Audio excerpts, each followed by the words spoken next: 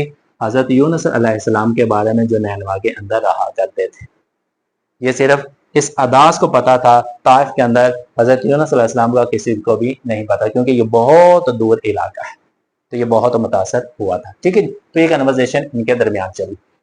اب آپ صلی اللہ علیہ وسلم جب آپ کو تھوڑا آرام ملا، سکون ملا، تو آپ ایک دفعہ پھر آئے طائف کے اندر دوبارہ تبلیغ کرنے کے لیے، اسلام پھیلانے کے لیے۔ تو پھر ہی وہی ہوا، پھر بچے پیچھے لگے، پھر پتھر مارے گئے، پھر غلام پیچھے لگے، پھر آپ صلی اللہ علیہ وسلم آگے آگے، غلام پیچھے پیچھے، آپ صلی اللہ علیہ وسلم آگے آگے، بچے پیچھے پیچھے، اس طرح سلسلہ چلتا رہا۔ اتنا اس طرف ظلم کیا گیا تھا کہ آپ صلی اللہ علیہ وآلہ وسلم has become unconscious۔ آپ صلی اللہ علیہ وآلہ وسلم جو ہیں وہ اس وقت بے ہوش ہو گئے تھے۔ ٹھیک ہے جی، اتنا ظلم اس وقت کیا گیا تھا، بچوں نے اور ان غلاموں نے اتنا پیچھے بگایا، اتنا بگایا اور اتنے پتھر مارے کہ آپ صلی اللہ علیہ وسلم بے ہوش ہو گئے۔ حضرت زید بن حارثہ اس وقت آپ کے ساتھ تھے، انہوں نے آپ صلی اللہ علیہ وسلم کو پکڑا یا اٹھایا اور ایک محفوظ جگہ پہ ان کو لے گئے۔ محفوظ جگہ پہ لے گئے، ان کے چہرے مبارک کے اوپر تھوڑا سا پانی پھینکا۔ جب پانی پھینکا تو آپ صلی اللہ علیہ وسلم کو ہوش آئی، مینس کہ اپنی ہوش واپس ان کو ملی۔ جیسی ہوش ان کو واپس ملی، آپ صلی اللہ علیہ وسلم نے اپنے دونوں ہاتھوں کو آسمان کی طرف بلند کیا، اور بلند کیا تو آپ صلی اللہ علیہ وسلم نے ایک سپلیکیشن کی۔ Supplication is a kind of pray، دعا کی ایک قسم ہے۔ یہ ایک ایسی دعا ہوتی ہے جس کے اندر عاجزی ہوتی ہے، جس کے اندر ایک التجا ہوتی ہے، جس کے اندر ایک خواہش ہوتی ہے۔ اس طرح کی اگر آپ دعا مانگے گے تو وہ ہوگی سپلیکیشن۔ آپ صلی اللہ علیہ وسلم نے دونوں ہاتھوں کو بلند کیا اور کیا فرمایا، یہ دیکھیں جی، میں نے لائنیں لکھی ہوئی ہیں، یہ انگلش کے اندر لکھی ہوئی ہیں لیکن انڈرسٹینڈنگ کے لیے آپ کو اردو کے اندر بتاتا چلوں۔ کیا اللہ تعالیٰ، میں اپنی شکایت صرف آپ سے کرتا ہوں۔ اللہ تعالیٰ کے آگے ہاتھ اٹھائے ہوئے ہیں اور دعا کیا کر رہے ہیں کہ اے اللہ، اے میرے مالک، میں اپنی شکایت صرف آپ سے کرتا ہوں۔ میں جو بے بس ہوں، میں جو کمزور ہوں، اس کی شکایت میں صرف اور صرف آپ سے کرتا ہوں۔ آپ رحمان ہیں، آپ رحیم ہیں۔ You are the kind, you are the benevolent. آپ رحمان ہیں، آپ رحیم ہیں۔ آپ بے سہاروں اور مظلوموں کے، سوری یہ غلط لکھا گیا، مظلوموں کے، آپ بے سہاروں اور مظلوموں کے مالک ہیں۔ یہ آپ صلی اللہ علیہ وسلم دعا کے اندر چیزیں مانگ رہے ہیں۔ آپ بے سہاروں مظلوموں کے مالک ہیں، اسی طرح آپ میرے بھی مالک ہیں۔ میں بھی مظلوم ہوں، آپ میرے بھی مالک ہیں۔ میں بھی بے سہارا ہوں، آپ میرے بھی مالک ہیں۔ اگر آپ ناراض نہیں تو مجھے ان کی تکلیفوں کی رتی برابر ذرا برابر بھی پرواہ نہیں۔ اے میرے اللہ، اگر آپ مجھ سے ناراض نہیں ہیں تو طائف والے مجھے جتنی بھی تکلیفیں دیں گی مجھے ان کی پرواہ نہیں، صرف آپ نے مجھ سے راضی رہنا ہے۔ ٹھیک ہے جی، اس وقت تک کوشش جب تک آپ راضی نہیں۔ اے میرے اللہ میں اس وقت تک کوشش کرتا رہوں گا تیرا دین اسلام پھیلانے کی جب تک آپ مجھ سے راضی نہیں ہو جاتے. ٹھیک ہے جی. تو یہ وہ دعا تھی جو آپ صلی اللہ علیہ وسلم نے طائف کی سرزمین کے اوپر ہاتھ بلند کر کے مانگی تھی. اور یہ دعا کی طاقت اتنی تھی کہ زمین کو پھاڑتی ہوئی آسمان کو چیرتی ہوئی خدا تک پہنچی. اور خدا نے کیا کیا, اللہ نے کیا کیا. ایسا ہو سکتا ہے کہ پیغمبر دعا مانگے, محمد دعا مانگے اور آپ صلی اللہ علیہ وسلم نہ سنے. آپ صلی اللہ علیہ وآلہ وسلم نے بلایا حضرت جبرائیل کو, اپنے سب سے بڑے فرشتے کو, اور کہا کہ میرا محمد مصیبت میں ہے, میرا محمد مجھ سے التجا کر ہے, اس کے پاس جاؤ. اکیلے نہیں جانا, اپنے ساتھ ایک اور فرشتے کو لے کے جاؤ. جو اپنے ساتھ فرشتہ لے کے جاؤ گے وہ لے کے جاؤ گے مالک الجبال. مالک الجبال کہتے ہیں پہاڑوں کا فرشتہ. اب آ جائیں پیچھے, جو طائف وہ کہاں پہ, پہاڑوں کے درمیان میں. اللہ تعالیٰ نے جبرائیل سے کیا کہا کہ اپنے ساتھ کس کو لے کے جانا ہے, پہاڑوں کے فرشتے کو لے کے جانا ہے. ٹھیک ہے جی. جبرائیل آئے, اپنے ساتھ پہاڑوں کے فرشتے کو لے کے آئے, اور جہاں پہ آپ صلی اللہ علیہ وسلم دعا مانگ رہے تھے وہاں پہ حاضر ہوئے اور فرمایا اے محمد, اے نبی, آپ کہیں تو طائف کی بستی کو ہم دو پہاڑوں کے درمیان کچل کے رکھ دیں. دو پہاڑوں کے درمیان ہی نا, ان دونوں پہاڑوں کو ہم ملائیں گے. فرشتہ جو تھا پہاڑوں کو وہ ساتھ آیا تھا. اے محمد, اگر آپ حکم دیں تو ان دونوں پہاڑوں کو ہم آپس میں ملائیں گے اور ان کو کچل کے رکھ دیں. آپ صرف ہمیں حکم دیں. تو آپ صلی اللہ علیہ وسلم نے یہاں پہ کیا دکھایا, میگنیمیٹی دکھائی, یہاں پہ پیشنس دکھایا, یہاں پہ انڈیورنس دکھائی. کردار یہاں پہ اثر ظاہر ہوا, صبر یہاں پہ اثر ظاہر ہوا, برداشت اثر یہاں پہ ظاہر ہوئی. آپ صلی اللہ علیہ وسلم نے فرمایا نہیں, ان کو کچھ بھی نہیں کہنا. آئی ہوپ ون ڈے اللہ تعالیٰ ان کے اندر سے ایک بندہ پیدا کرے گا, ایک مسلمان پیدا کرے گا, ایک ایسا بندہ پیدا کرے گا جو دین اسلام پہ چلے گا, اور یہاں سے دین اسلام کی بنیاد رکھی جائے گی. اور ایک دن وہ بھی آئے گا کہ جب سارا کا سارا طائف مسلمانوں کا, تو آپ لوگوں نے کچھ بھی نہیں کرنا. تو یہ ہے جی آپ کا جرنی ٹو طائف, کہ کتنی مصیبتیں آئیں, کتنی تکلیفیں آئیں, کتنا ظلم کیا گیا, لیکن اس کے باوجود بھی صبر دیکھیں, اس کے باوجود بھی برداشت دیکھیں, اس کے باوجود بھی کریکٹر دیکھیں. تو آپ صلی اللہ علیہ وسلم طائف سے پھر چلے گئے مکہ, 1 یا 2 سال طائف میں رہنے کے, لیکن ان 2 سالوں کے اندر ایک بندہ بھی مسلمان نہیں ہوا تھا. تو آپ صلی اللہ علیہ وسلم طائف سے پھر کہاں چلے گئے, مکہ چلے گئے. مکہ جانے کے بعد پھر آپ نے سفر کیا 622 میں مدینہ کی طرف, اور یہ مائگریشن کہلاتی, مائگریشن فرام مکہ ٹو مدینہ. ٹھیک ہے, یہ 622 میں کی گئی تھی. اور جو کچھ آپ کو طائف کے اندر نہیں ملا تھا, اس کا جو پھل ہے وہ بیسیکلی آپ کو مدینہ جا کے ملا. مدینہ میں آپ کو بہت اچھا رسپانس ملا تھا, مدینہ میں بہت سے لوگ مسلمان ہوئے. تو جو ثمر تھا, جو پھل تھا, وہ بیسیکلی آپ صلی اللہ علیہ وسلم کو مدینہ جا کے ملا تھا. ٹھیک ہے جی. جی لیڈیز اینڈ جینٹلمین, یہ تھا جی آپ کا فرسٹ چیپٹر. صرف آپ نے کام کیا کرنا ہے, ان گرین ہیڈنگس کو یاد کر لیں. اندر کی سٹوری بالکل سمپل ہے, یہ سمپل کر لیں گے تو آپ کے کوشچن آنسر انشاءاللہ لازمی طور پہ ہو جائیں گے. ابھی لیکچر تو جو ویڈیو کافی لینتھی ہوگی, نہیں تو میں آپ کو سارے کوشچن آنسر, MCQs اور سینومز بھی کر کے دکھاتا. کیا جی وہ ہم سیپریٹ ڈسکس کر لیں گے. اس کے اندر صرف آپ نے کیا کرنا ہے, چیپٹر کے ڈسکشن کو ذہن میں رکھنا ہے. تو انشاءاللہ آپ سے نیکسٹ ویڈیو کے اندر ملاقات ہوگی. تب تک کے لیے thank you so much. Have a nice day to all of you. اور کائنڈلی اگر آپ نے میری یوٹیوب چینل کو سبسکرائب نہیں کیا تو اس کو بھی لازمی طور پہ سبسکرائب کیجیے. Have a nice day to all of you.